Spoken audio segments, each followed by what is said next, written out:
Hello, wonderful people. Welcome to the Cheating Tales Lab. This is Andrew, and let's get into today's story.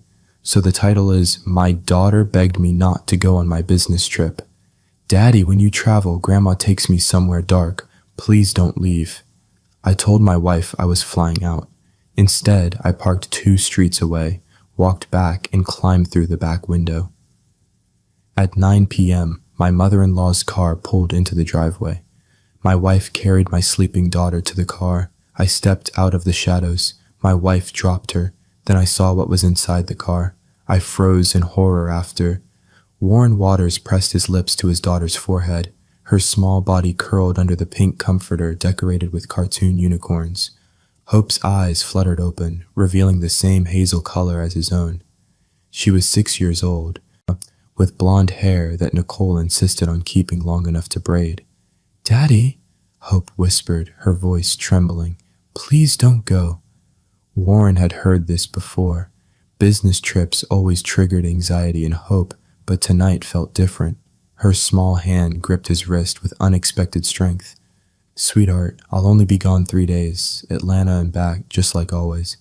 He worked as a commercial architect, designing shopping centers and office complexes across the Southeast. The Atlanta project was worth $2 million to his firm. When you travel, Hope said, her bottom lip quivering, Grandma Dorothy takes me somewhere dark. It's cold and there are other kids crying. Daddy, please don't leave me. Warren's stomach tightened. He glanced toward the doorway where Nicole stood, her arms crossed. His wife's expression was unreadable in the dim hallway light, but he caught something in her posture. Tension, maybe guilt. Hope has nightmares, Nicole said quickly. The pediatrician said it's separation anxiety. Kids her age have vivid imaginations. Warren studied his daughter's face. Hope wasn't prone to dramatic stories. She was a quiet, observant child who colored inside the lines and always told the truth, even when it got her in trouble. What kind of place, honey? Warren asked gently. Hope's eyes welled with tears. I can't remember when I wake up, but I'm always so tired, and my arms hurt, and Grandma says I'll go to the dark place forever if I tell. Jesus Christ, Warren. Nicole's voice turned sharp. You're encouraging this. She's playing you. Hope, go to sleep. Your father has to catch an early flight. Warren kissed Hope's forehead again, his mind racing. I love you, sweetheart. Everything's going to be okay. As he walked out, Nicole grabbed his arm in the hallway. Her fingernails dug into his bicep. Don't put ideas in her head. My mother helps us with childcare. If you have a problem with that, we can discuss it when you get back. Warren had married Nicole 7 years ago. She'd been beautiful, charming, and came from old money. The Humphrey family owned a textile manufacturing business that had been passed down 3 generations. Dorothy Humphrey, Nicole's mother, was a fixture in their lives, arriving unannounced with expensive gifts and unsolicited parenting advice. He'd never quite warmed to Dorothy. There was something calculating behind her perfectly applied makeup and pearl necklaces, but Nicole defended her mother fiercely, and Warren had learned to keep the peace. Until tonight, Warren threw his suitcase in the trunk of his black Audi at 5 a.m.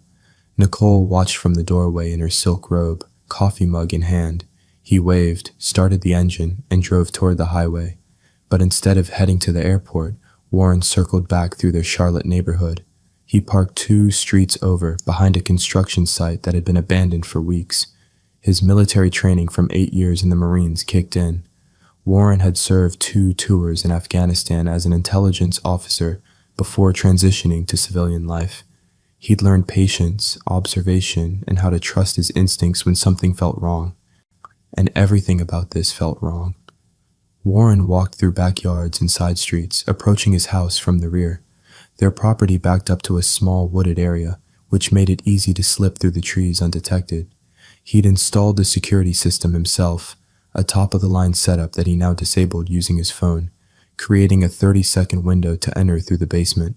The house was silent. Nicole had taken Hope to school.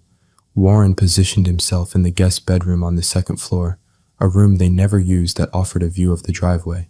He'd brought supplies, water, protein bars, his SLR camera with a telephoto lens, and his Glock 19, which he'd maintained his concealed carry permit for despite Nicole's objections. Hours crawled by. Warren used the time to review everything he knew about Dorothy Humphrey. The woman was 72, a widow for 15 years since Nicole's father had died of a heart attack. She lived in a sprawling estate in Myers Park, the wealthiest neighborhood in Charlotte. Dorothy served on charity boards, attended galas, and donated generously to causes that got her name in the society pages.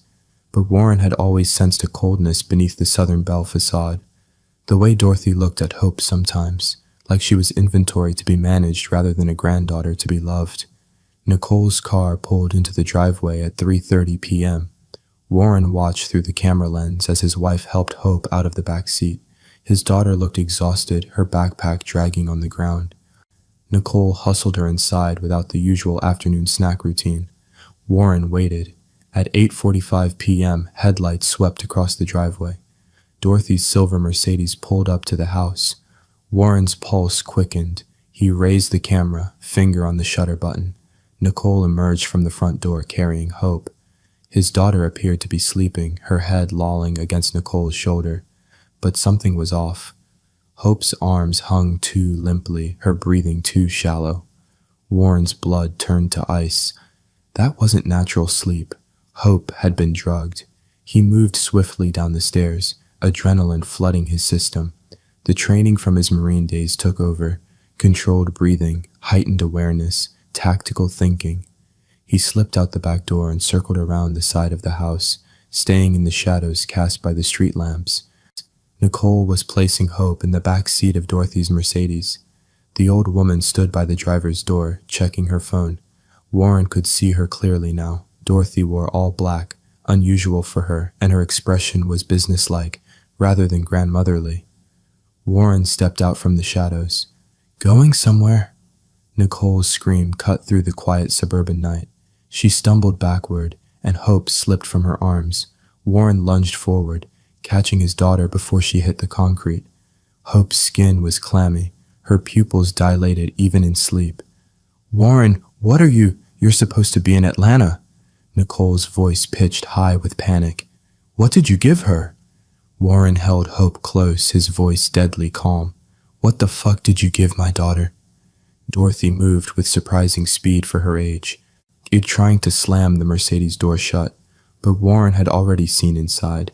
The back seat held two more children, both around Hope's age, both unconscious, a boy with dark hair and a girl wearing a private school uniform. And on the floor, medical supplies, zip ties, and a briefcase he recognized. It belonged to Dr. Edgar Fox, a pediatrician Dorothy had insisted they use for Hope's checkups. Warren's vision tunneled.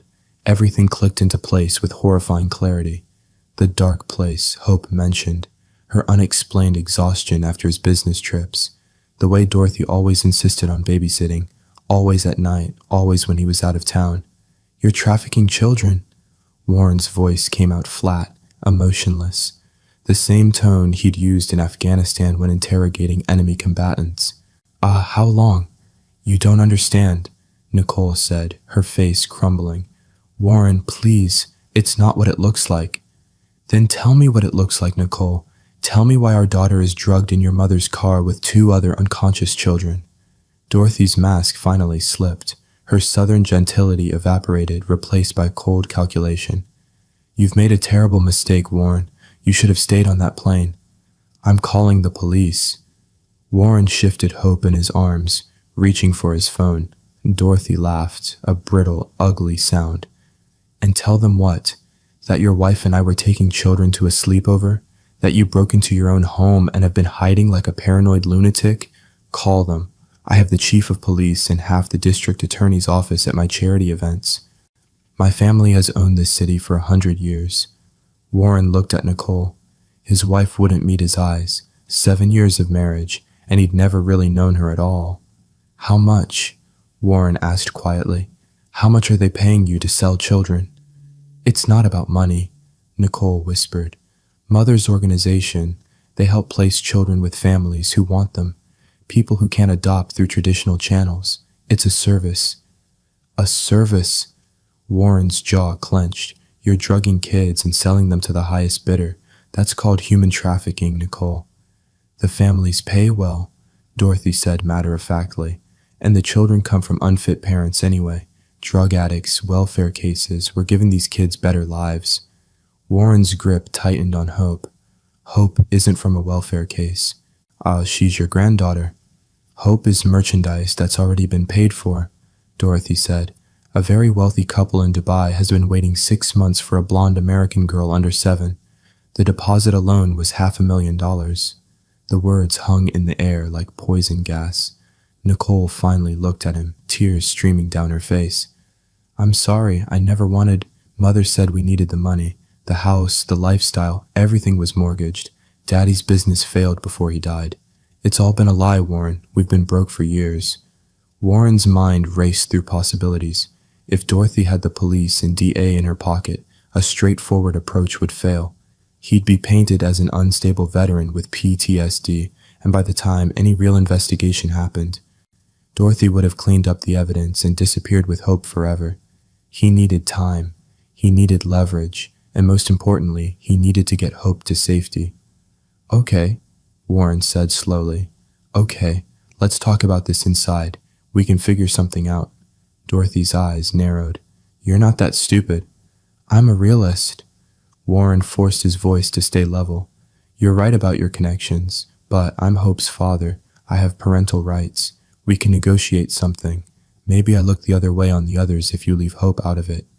He watched Dorothy calculate, seeing the gears turn behind her eyes. She wanted to believe him because it was the easiest solution. Warren had always been the passive son-in-law, the one who deferred to Nicole and Dorothy on family decisions. Mother, maybe... Nicole started. Oh, shut up. Dorothy cut her off. Warren, put Hope back in the car. We'll talk about your terms after tonight's delivery. Consider it a show of good faith.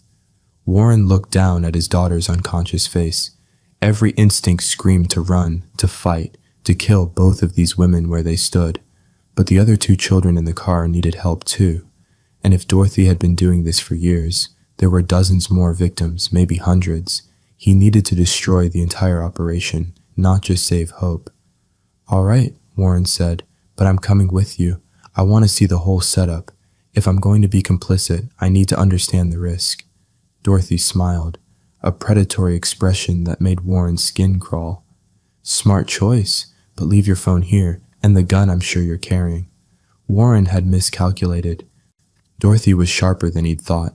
He slowly set Hope on the grass, removed his Glock from the small of his back, and placed it on the ground along with his phone. Now get in the car, Dorothy said.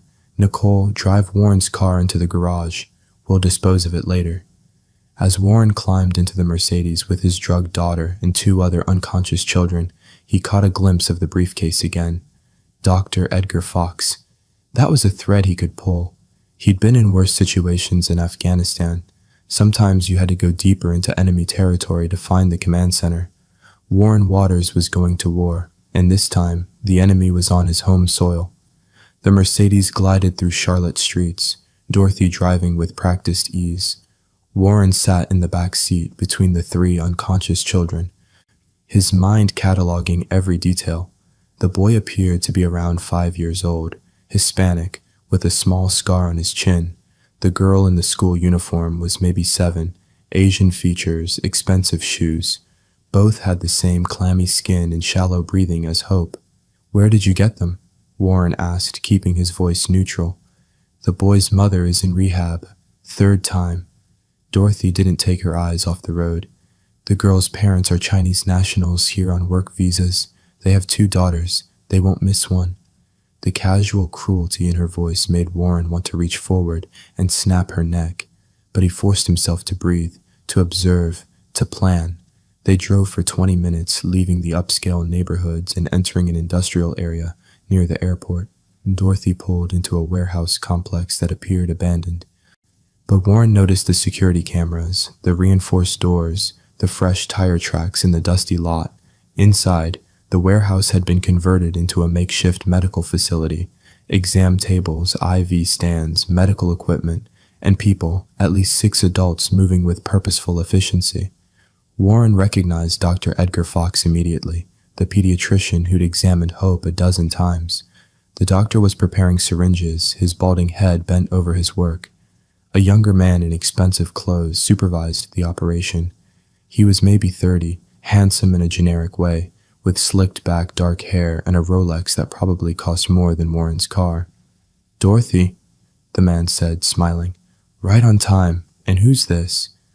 "My son-in-law, Warren Waters. He's decided to join the family business." The man's smile didn't reach his eyes. "I'm Elias O'Brien. I handle logistics. Your mother-in-law has told me a lot about you, Warren. Architect, right? Former Marine?" "That's right." Warren shook the offered hand, noting the strong grip, the calculating assessment in O'Brien's gaze. "Military experience is valuable in our line of work," O'Brien said. "We could use someone with your skills." Warren nodded, playing along. "What exactly is the scope of the operation?" O'Brien laughed. "Eager, I like that. Come on, let me show you what your family has built." As they walked deeper into the warehouse, Warren counted exits, observed security measures, memorized faces. There was a woman with red hair, Laverne Willis, according to her name tag, who appeared to be handling documentation. Another man, heavy-set with a mustache, guarded a door marked processing. "We move about 30 children a month," O'Brien explained like he was describing a manufacturing business. "Domestic placements, international transfers. We've been operating in Charlotte for 8 years. Dorothy brought us the society connections, the legitimate front through her charity work. I provide the international network." "Where do the children come from?" Warren asked. "Everywhere. Foster system, predominantly. Some from troubled homes where we can exploit the situation. Occasionally, we'll identify targets at schools, playgrounds, shopping centers. We have spotters throughout the city." Warren's fists clenched at his sides. "What happens to them?" "Depends on the buyer. Wealthy couples who want kids but can't or won't go through legitimate adoption. Some go to labor situations overseas. A few go to, well, less savory clients. We don't ask too many questions as long as the money clears." They reached the door marked processing.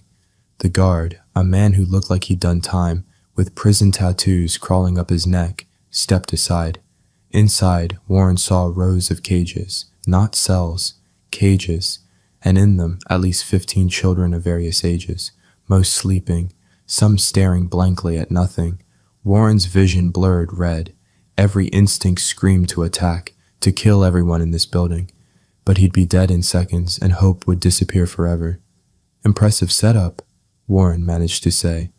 "We sedate them for processing," Dr. Fox said, appearing beside them. "Makes everything easier. The ones here are waiting for transport. Most will be moved within 48 hours. Warren turned to Dorothy. "And Hope? You were really going to sell your own granddaughter?" Dorothy's expression remained cold. Hope was becoming a liability. She remembered too much from previous exposures. Children who talk become problems. Better to place her somewhere far away where she'll forget English and forget us. "The Dubai buyer specifically requested a young blonde girl from a good family," O'Brien added. "Hope fit the profile perfectly. Plus, at 6 years old, she's at the optimal age, old enough to be useful, young enough to adapt and forget." Warren looked at Hope, still unconscious in Dorothy's arms. His daughter? His entire world. These people had planned to ship her to Dubai to be some wealthy monster's property. "When does the transport happen?" Warren asked. "Tonight. Private plane leaves at 2 a.m. O'Brien checked his watch. "Which means we need to finish processing these 3 and get them prepped." Warren made a decision. He couldn't save everyone tonight, but he could start burning this operation to the ground. "I need to use the bathroom," Warren said. O'Brien gestured to the guard. "Show him." The bathroom was small and filthy, graffiti on the walls, a single bulb flickering overhead. Warren splashed water on his face and stared at his reflection. He'd been in combat situations before. He'd stared down enemy fighters who wanted him dead, but nothing had prepared him for the rage he felt now. These weren't foreign combatants. This was his wife, his mother-in-law, his daughter's doctor, pillars of the community, wearing masks of respectability while destroying innocent lives. Warren noticed the window above the toilet, small but manageable. He stood on the toilet tank and peered out. The window opened to an alley, fire escape nearby. He memorized the layout. When he returned, Dr. Fox was examining Hope. "She'll sleep another 4 hours, perfect timing for the flight." "I want to come on the transport," Warren said. "To Dubai. I need to see the whole operation end to end if I'm going to be involved." O'Brien and Dorothy exchanged glances. "That's not protocol," O'Brien said carefully. "I'm not asking for protocol. I'm asking for proof that my daughter, that these children, are going where you say they're going. If I'm risking everything by joining you, I need assurances." Dorothy smiled. "He's negotiating. I told you Warren was smart." "Fine," O'Brien said. "You can accompany this shipment, but Dorothy stays here to manage the next intake. And Warren, if you try anything, we have people everywhere. You'll never see Hope again, and you'll be blamed for everything. We've built fail-safes into this operation." "Understood." Warren nodded. "Good. Fox, get him processed. Fake passport, documentation. We leave in 3 hours." As Dr. Fox led Warren to another room to create his false identity papers, Warren spotted something crucial: a computer workstation, unlocked, with what appeared to be client databases and financial records on the screen. "I need the bathroom again," Warren said, nervous stomach. Fox sighed. "Make it quick." Warren returned to the bathroom and examined the window more carefully. It was a risk, but doable. The real question was whether he could get back inside with enough evidence to destroy everyone involved. He climbed through the window, dropped into the alley, and ran. The industrial area was dark, few streetlights. Warren's lungs burned as he sprinted 3 blocks to a 24-hour convenience store. No phone, no wallet. He'd left everything at the house. But he'd served with a man who lived in Charlotte, another former Marine who'd gone into private security. "I need to use your phone," Warren said to the clerk, a young kid with headphones around his neck. "Emergency." The clerk looked skeptical. "Pay phones outside." "I don't have money. Please, my daughter's been kidnapped." Something in Warren's eyes must have convinced him. The clerk handed over his cell phone. Warren dialed from memory. It rang 4 times before a gruff voice answered. "This better be good." "Brett, it's Warren Waters. I need extraction, and I need it 5 minutes ago." Brett Huyn had been Warren's staff sergeant in Afghanistan. They'd kept in touch loosely over the years, Christmas cards and occasional beers. Brett now ran a private security firm in Charlotte. "Warren? Jesus, it's midnight. What's going on?" "I'll explain when you get here." Warren gave him the address. "And Brett? Bring weapons, lots of them." 20 minutes later, a black SUV pulled up. Brett Huyn stepped out, still built like a linebacker, his hair now touched with gray at the temples. 2 other men emerged from the vehicle, both with the unmistakable bearing of military veterans. "You look like hell," Brett said. Warren quickly explained the situation: the trafficking ring, Hope being drugged, the warehouse full of children. He watched Brett's expression darken with each detail. "Shit," Brett said when Warren finished. "You're talking about declaring war on a major criminal operation. I'm talking about saving my daughter and 15 other kids before a plane takes off in 2 hours." Brett looked at his 2 associates. "Darren, Mickey, you in?" Darren Emery, a lanky African-American man with a scar across his jaw, nodded. "Got kids myself. I'm in." Mickey Brennan, shorter but muscular with red hair, checked his weapon.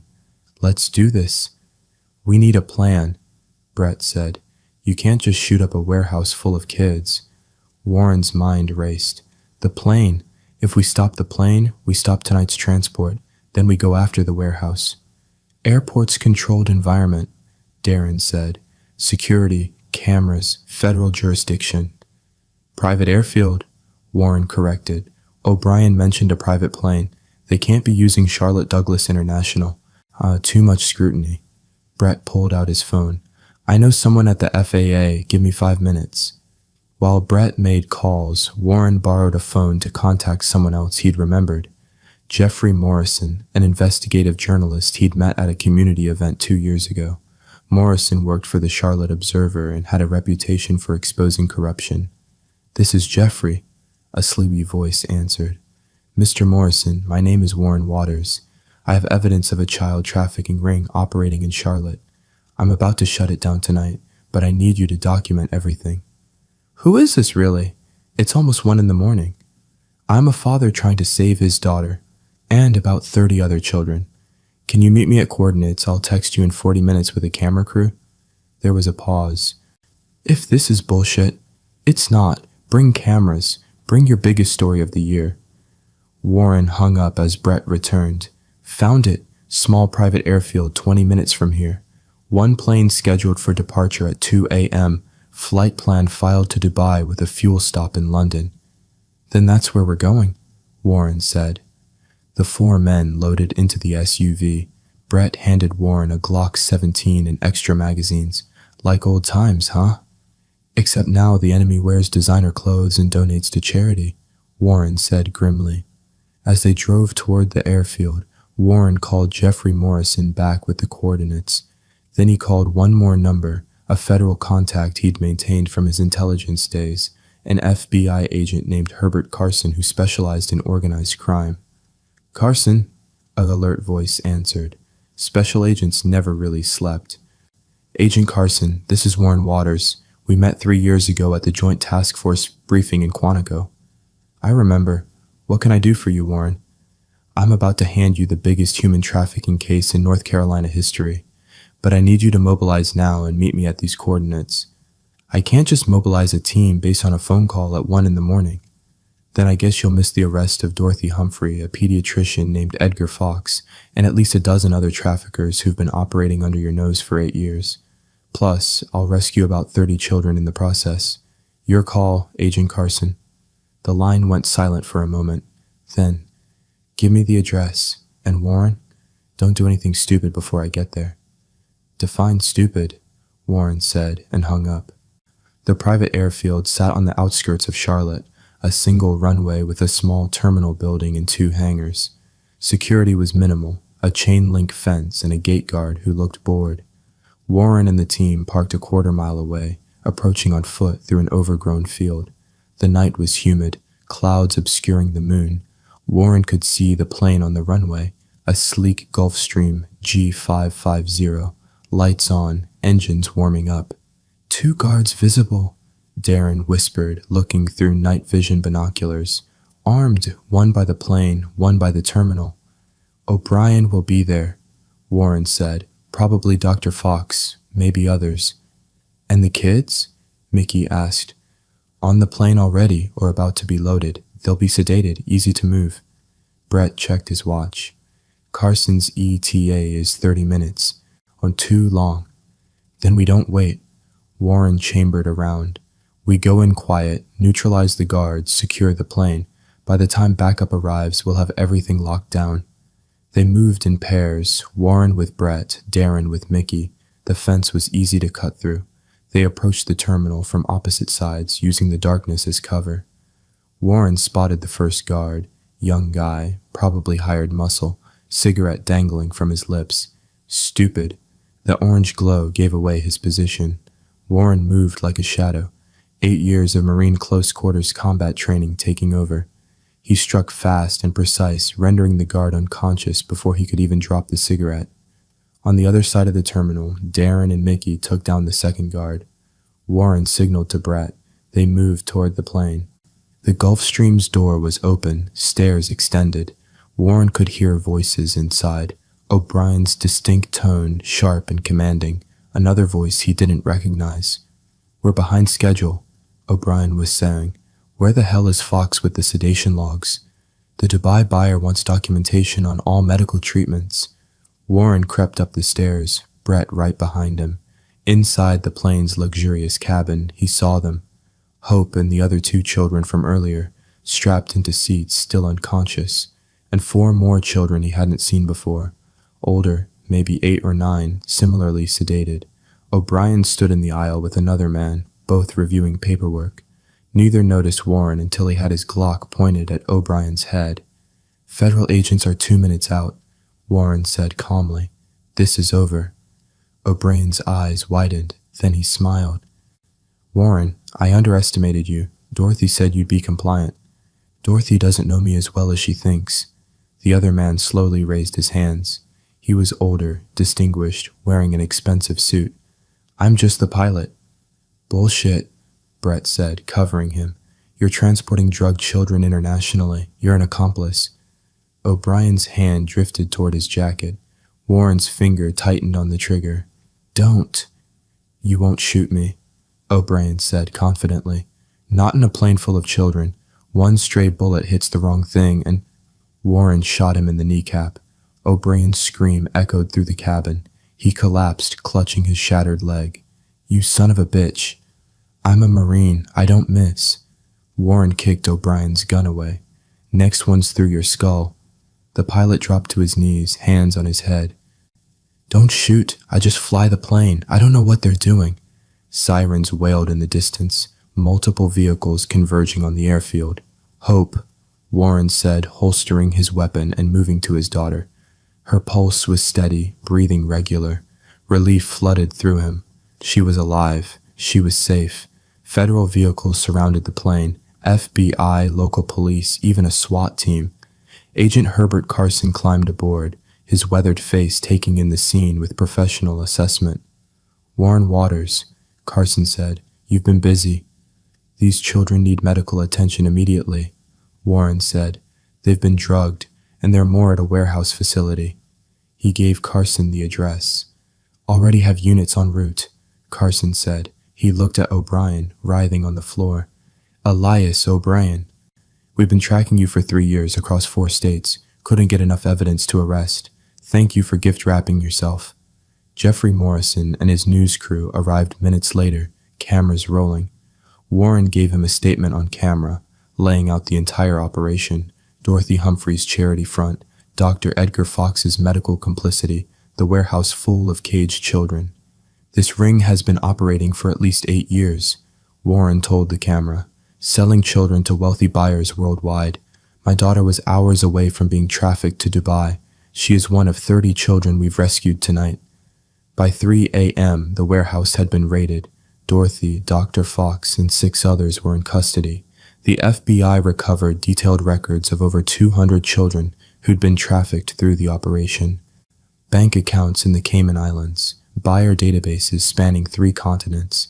Nicole was arrested at their home, still waiting for Dorothy to return. She didn't resist, just cried and asked if Hope was safe. Warren didn't answer her. At the hospital, doctors examined Hope and the other children. Most would recover physically. The psychological trauma would take longer. Hope woke up around dawn. Her eyes found Warren sitting beside her bed, and she immediately started crying. Daddy, I knew you'd come. I knew you'd save me. Warren held her, tears streaming down his own face. You're safe now, sweetheart.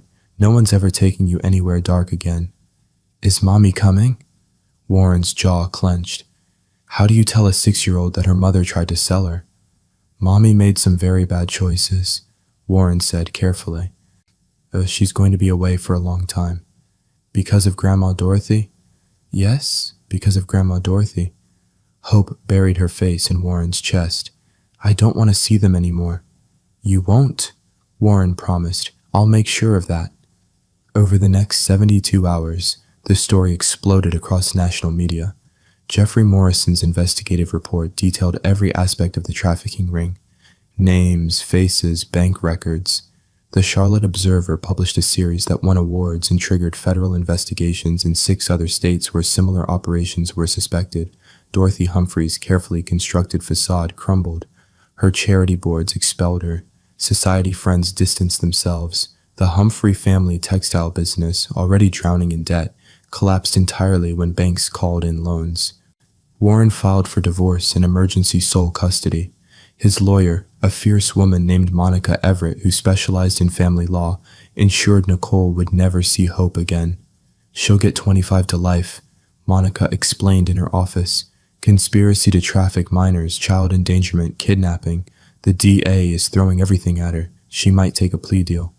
I don't care what she does, Warren said, as long as Hope is protected. She will be. I'll make sure of it. The preliminary hearing was held 3 weeks later. Warren attended, sitting in the gallery with Brett beside him. Nicole looked diminished in her orange jumpsuit, hair unwashed, makeup gone. She looked like a stranger. When the judge read the charges, Nicole broke down. I didn't want to do it. Mother said we had no choice. We were going to lose everything. You lost more than everything, Warren said loud enough for her to hear. You lost your soul. Nicole's eyes found his. I'm sorry. Warren, I'm so sorry. Warren stood and walked out. Some apologies meant nothing. Dorothy's trial was scheduled for 6 months later, but she never made it to court. At 72, facing life in prison, she suffered a stroke in her cell. Massive and debilitating. The doctor said she'd likely never walk or talk again. Warren visited her once in the medical facility where she was transferred. Dorothy lay in bed, half her face slack, eyes tracking him but unable to speak. I wanted you to know, Warren said quietly, that Hope is thriving. She's in therapy, she's back to her happy self, and she'll never remember you as anything but a nightmare. Your legacy is destroyed. Your name is synonymous with evil, and you'll spend whatever time you have left trapped in that broken body, knowing that I won. Dorothy's good eye filled with tears. Her working hand trembled, reaching toward him, pleading or threatening, Warren couldn't tell. He turned and walked away, leaving her to her fate. 6 months after that horrific night, Warren stood in the kitchen of a new house, smaller than before, but it was theirs, bought with money from his work and free of the Humphrey family's tainted influence. Hope sat at the table coloring, her tongue poking out in concentration, the way it always did when she was focused. Daddy, look! Hope held up her drawing, a picture of the two of them, holding hands with a big sun overhead. It's beautiful. Sweetheart, can we get ice cream after dinner? Absolutely. Life had returned to something resembling normal. Hope's nightmares had faded. She'd made new friends at her new school. The therapist said she was remarkably resilient. Warren had learned that children could survive horrors that would break adults as long as they had someone who loved them unconditionally. His phone buzzed. Agent Carson. Warren, thought you'd want to know. We closed the last case today. 47 arrests, total across 7 states. Over 300 children recovered or identified. Your testimony was crucial. How many children did we save? Warren asked. Directly from that night, 33. But because you took down that network, we prevented thousands more from being trafficked. You did good work. After hanging up, Warren looked at his daughter. Hope was humming to herself, adding flowers to her drawing. He'd been a Marine. He'd served his country in war zones, but nothing he'd done in Afghanistan compared to what he'd accomplished that night. Dismantling a trafficking ring, saving his daughter, and ensuring that everyone responsible faced justice. Nicole was serving 28 years. Dr. Edgar Fox got 35. Elias O'Brien, with his extensive criminal record, received life without parole. The others involved received sentences ranging from 15 to 40 years. Dorothy Humphrey remained in her medical facility, trapped in her paralyzed body, a living reminder that evil doesn't always die. Sometimes it just withers. Warren had considered killing her that night in the warehouse. It would have been easy, but this was better. Dorothy got to live with her failure, her disgrace, her destroyed legacy. Death would have been too kind. Daddy, what should we have for dinner? Hope asked. What do you want? Pizza. Pizza it is. Warren Waters had won. He'd saved his daughter, destroyed his enemies, and built a new life from the ashes of the old one. The victory was earned through intelligence, courage, and an unwavering commitment to protecting the innocent. And every night when he tucked Hope into bed, saw her smile and heard her say, I love you, Daddy. Warren knew that no matter what nightmares had come before, the future was bright. Justice had been served, and for the first time in months, Warren Waters slept peacefully.